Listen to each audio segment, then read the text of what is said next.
All new tonight, we're listening to you after several viewers called concerned about a Buffalo intersection. Stefan emailed us saying Genesee and Bailey has become very dangerous since a stoplight became a four-way stop. We also received a call from a woman named Sharon with the same concern.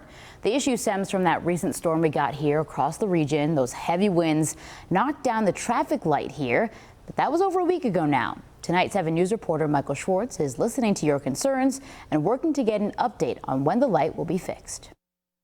All right, so we remember the windstorm that are coming up here on the shores. Yeah, I do too. Well, it knocked down a traffic light here at the intersection of Bailey and Genesee in Buffalo and caused these lights from the pole on the other corner to not work.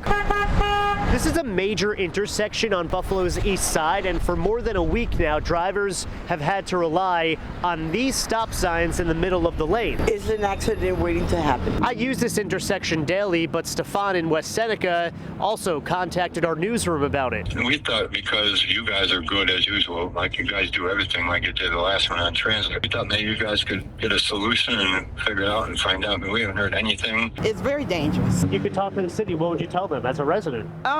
I would tell them, can you please come down here and fix Bailey and Genesee so it won't cause no car accidents or nobody won't get hurt or killed. So what I did is I contacted Councilman Brian Bowman in this district, who has been very responsive over the years to my consumer issues, and he gave me an update. He said that he contacted DPW the day that that pole went down. They had some traffic patrol at that point, and then the signal crews came in, and they had placed some temporary measures in the interim, and that's why I'm asking for expedience from the Department of Public Works and the administration. Did they even mention like a temporary light or something? I believe there's some controls within the signal that need to be replaced, but I am asking for even a better temporary measure. Look, the reality is that it can't stay like this for too much longer. I actually just got a response from the Deputy Director of Communications, the new one for the city of Buffalo with this administration. He said,